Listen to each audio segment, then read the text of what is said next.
Hello and welcome back to one of my videos. My name is Nicolas. I'm an email marketer for fashion brands. And in this episode, we're going to talk about should you do your email marketing in-house or with an agency, which is a question I get asked a lot in my growth mentor sessions and on LinkedIn. And yeah, trying to figure out what is the best model for your own brand. So the objective of the video really is to help you find out if you can do email marketing in-house or if you should eventually think of working with an agency. Um, and we'll see like the pros and cons of each. And what we'll talk about is what is needed for email marketing in terms of workload, pros and cons of in-house and agency, choosing the right agency, and what about freelancers, right? So we're going to talk all about that in today's video, which I hope will be quite short compared to others. But yeah, let's get right into it. So what do you need for email marketing in terms of resources? So first of all, you need to understand the strategy of the brand, right? Because it's not only a channel that is completely separated.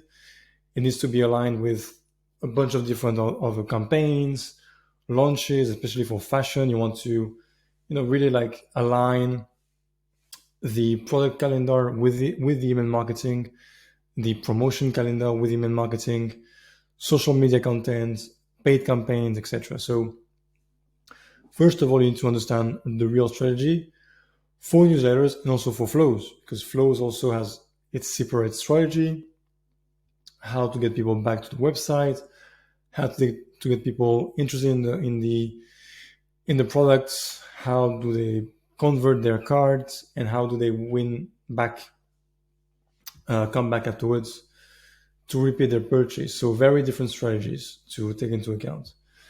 What you need also is team communication and adaptability. When we talk about adaptability, is for example when you have a new product launching and it's not coming in stock at the right dates. You need to be able to kind of change that and the calendar, and you need a great team communication to be able to really understand what the message will be, when it should be launched, and when the campaign needs to be out. You also need some design and copywriting skills, design for the design of the email, obviously, which is much more easier in these days than previously when you can just do in Canvas or Figma, for example. And copywriting, even though we talk about fashion brands and the majority of the interest is based on the visuals, copywriting can also help you set your brand apart, right? What you also need is analytical skills, understanding conversion rate, understanding when would people buy a product, understanding what product should you cross-sell in the flow, for example. So you really need to understand the customer journey, analytics of data, and yeah, pretty much that. And also you need a trial and error mindset. Obviously, not everything you're going to do the first time will be working in terms of layout, in terms of pop-up strategy, in terms of flows. So we really need to be able to adapt, try different things, find out what is working and how to improve them. So you need all of that to cover your email marketing. So what are the pros and cons of in-house email marketing? That means somebody in your team directly employed by your brand doing it. So the pros of in-house really is like the close communication. Obviously, like you have an employee doing it for you, so you are in close communication with them, even if they work remotely. You have like specific channels to talk, whether it's Slack, WhatsApp, email. So it's a very close communication. They have a better knowledge of the brand, of the situation, of the strategy, because usually in-house email marketers are also part of the online marketing team. So they get to meetings about weekly performance, weekly objectives, how do the Facebook ad campaign work, etc. So they are aware of a bunch of different other things that can even eventually influence their work. They can adapt quickly to the needs as well because of this close communication. There is usually low rotation within in-house team, depending on the brand, but usually you have like a low rotation of employees, and obviously fully committed, right? So when you have somebody within your brands, they're fully committed, they only work for you. So whenever you want something from them, they're here to do the job, right? The cons of in-house email marketing. So first of all, sometimes like for medium to small brands, email marketing might not be enough work for a full-time job. If you have like a limited amount of campaigns every day, every week, and if you have very basic flows, sometimes you don't really have somebody busy the whole week working on email marketing. So usually it needs to be paired with other tasks like e-commerce management, ads campaigns, stuff like that. So usually it's like a jack of all trade marketer doing it for smaller and medium brands, which means that they don't really have a specialty in email marketing, right? They have a limited knowledge of the industry and benchmark because they don't really have access to other brands, other accounts, reports and stuff like that. They have low access to platform support. So usually an agency will be partner with Klaviyo, partner with SendLane or other platforms, and they will have privileged access to support. And also it takes time to train them, right? If you have somebody coming in for email marketing, if you don't have somebody in-house already specialized in email marketing, it takes time to train them and to understand what they need to do, etc. Because as it's not like a full-time job, usually it's mostly like a junior position or an intern or something like that. So yeah, these are the cons of in-house. What are the pros and cons of agency? So the pros of agency obviously is like the greater expertise. They're specialized in email marketing. They have easier access to platform support and beta as well. Whenever the platform comes with a new product, they will all usually ask the agency partners to try it out on some accounts. It's easier for them to think of new tests because they already know with other accounts they worked on what is working. So they already have like a roadmap of tests they can perform on the account. It could be more cost effective, although some agencies might be very expensive, depending on the brand, depending on the revenue. Sometimes it's better for a big brand to get an agency to do the work because the return on it is very high. And also there's no need to train because people within the agency take care of training, and usually like the new hirees won't get to work on an account up until the training, so they will already know what to do when they manage the account. Cons of agencies, obviously the big majority of agencies, unless you are a very big client and you have your own agency team, when you are like a small or medium brand, the agency members are not fully committed to your account. They share with other accounts. Usually on the smaller accounts, they put junior profiles on it. Happens in all type of agencies, whether it's e-commerce, ads, Facebook ads, Google ads, email marketing. The smaller the account, the more junior the person will be managing it. There's usually a high rotation in person of contact, whether it's people leaving the agency and new people coming in, or movement within the same agency. So sometimes every 3 months, every 6 months, you might have to change the person of contact. So it makes it hard, to get the communication stable. It's not as reactive as in-house, obviously, because you might send an email asking for a newsletter for the next day, but they won't answer you until later that day. So between building the newsletter, reviewing it, etc., it might take more time for the job in terms of reaction. And also they might like some understanding of the brand, because sometimes agencies, they want to bring in their own design, their own message, their own touch to the email marketing, when really the email marketing is part of the same chain of message, of visual, of design, than the other channels. So it's sometimes like an agency will try to do different things when it doesn't really correspond to the brand. So there might be like a mismatch between the work and the brand. So how to choose your agency, right? Let's say that you want to work with an agency because you want somebody expert in it, and you don't really want to get somebody within your team because you don't really have the full time to work to provide. So choose an agency. How to choose the agency? The first thing I mention when I get on calls with prospects and potential clients, we focus on ease of communication and reactivity, right? Email marketing is very important in terms of reactivity, because you might have the need to send out the newsletter the next day, or you need to change the newsletter because you want to promote another product. So you need people to be reactive, and also reactive in terms of the initiative.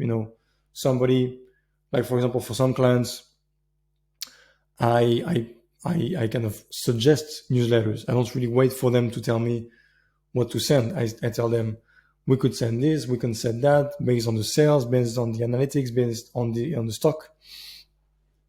So you really need like a good communication with the agency and reaction. Many times as well, agencies will throw you some names. They manage like big client names, very known brands.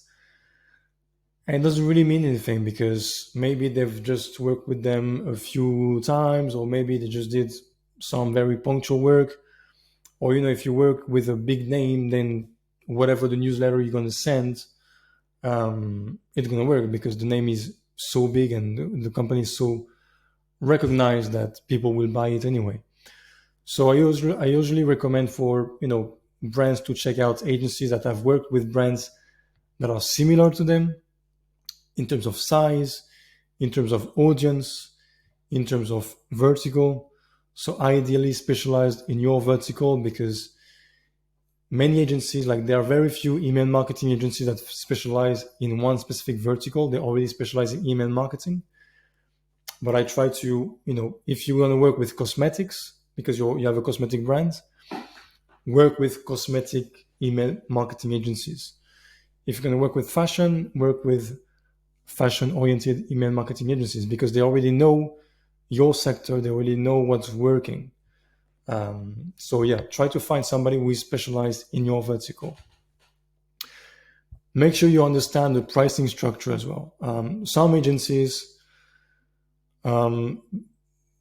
their fee is based on the revenue. The problem is it's based on the revenue attributed by the platform. And the revenue attributed by the platform is overly attributed, right? It's very common to see on some agency websites, well, this client now is generating 40% of their revenue through email marketing. But when you do the breakdown of it, the big majority comes from the welcome flow with the 10% discount, which would have happened without email and stuff like that, So you need to be careful about that. You need to understand, what does the pricing include? Does it include optimization? Does it include the sign-up strategy? Does it include the agency suggesting you newsletters, or only doing the newsletters? Is there a permanency? Things like that. So you really need to be careful with the pricing structure. For example, my pricing structure for 7-to-1 is fixed. Like you can see it on my website. There is a price for the newsletter, which is a monthly price. There's a price for the flow setup, which is a one-time payment only. Because some agencies like to bill you monthly for flows. I don't see the point for it. Like I think like flows, it's one time plus optimization. There shouldn't be like a recurring revenue for flows. But so yeah, be very careful about that. and understand how the team is built as well. If you're going to work with an agency, understand who is your point of contact, understand are the designers in the agency or are they outsourced? Many times when you go on LinkedIn, for example, and you say an agency, having a lot of work and a lot of clients, and you go on their LinkedIn and they only have like two employees, it is because afterwards they go on Upwork, they go on Fiverr, they go on some other websites, and they outsource the work with other people, cheaper salaries usually. And so there might be like a difference between in timing between you contacting your point of contact, which is the project manager or the client manager, and then this person asking then the team and the designer and the copywriter about the job. And it takes a lot of time for people to be reactive like this. At 7 to 1, it's only Anna Paula and myself. We're in the same office. So whenever an email comes in, we know what to do, and it's done very quickly. We usually answer under 2 hours. So it's important for you to understand how the team is built within the agency. Is the team all employees of the agency? Are there outsourced people? If there are outsourced people, how is the communication? Do you talk to them as well? Do they talk directly through the project manager, etc.? So understand how the team is built, because again, the main focus when you work with an agency should be the communication, nothing else. What about freelancers? Again, another question that I get asked a lot.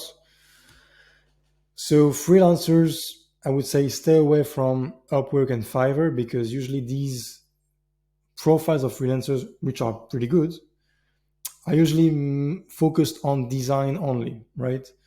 So you would tell them, can you build me a template for a product launch? And they will do the templates, and it will be a great template, but they're not really like email marketers. They don't really touch the strategy. They don't really touch the performance. They don't really touch all these other aspects of the email marketing, which is important. So that's why I don't really, work on Upwork and Fiverr. I don't find job like this. So you need to differentiate the fractional email marketer versus the freelancer. The fractional email marketer is somebody who is going to take on the whole project for you: strategy, design, copywriting, performance, etc. A freelancer might be somebody who is like more design based. It's also very, very hard to find a freelancer who knows all these different aspects of email marketing. Again, copywriting, design, strategy, performance. So it's hard to find somebody who knows all of this. And usually like they bill by hour, and it's kind of not ideal for email marketing, because if you bill by hour, you want to bill as many hours as possible, which means that you might say to somebody that the newsletter will take 2 hours, when in reality it can be done in 30 minutes, right? So not ideal to work on an hourly basis for email marketing, because we want to be as quick as possible, right? So that's why we don't really bill by hour, we bill by project. So what is best for you? So for me, the in-house model is best if you have more tasks to delegate, not only email marketing, but you need somebody who also can touch the e-commerce management part, the Facebook ads part, or you need like a more junior profile. You want some quick adaptability, and you're a brand that needs to take decision on the go and in the same day. You might plan on growing the team quickly as well. So you need somebody who comes in, learn the things, and then build their own team. And also you need a full commitment to the accounts. You need somebody who is fully committed to the account, because you want to grow, you want to have a lot of stuff done. So you need a full commitment. Agency is the right model for you if you only need help on email marketing, nothing else. So only email marketing tasks. You need a deeper expertise on your vertical. So you need somebody who really knows the vertical. You don't necessarily need a quick answer. You can wait a bit. There's no rush as long as the schedule is, well respected. And also you can allow non-immediate action. Like you can afford to not send a newsletter the same day you decide to launch it. You can wait 2 days. Because some agencies need 3 days to be able to build a newsletter, send it for review, get it accepted, schedule it, etc. And freelancers, if you need some quick implementation, need some punctual work to be done on template, on design, and then you need more help on design than strategy, for example.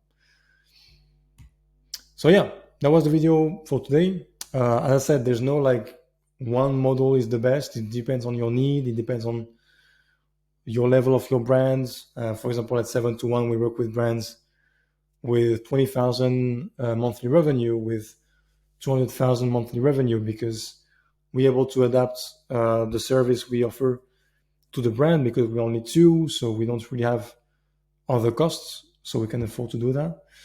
And also because we have very close communication with our clients, we are usually answer very quickly. But hope that you found the video useful. Hope that you will know which model is the best for you. Again, depends really on your brand. If you have any questions, reach out to me, give a like to the video, subscribe to the channel.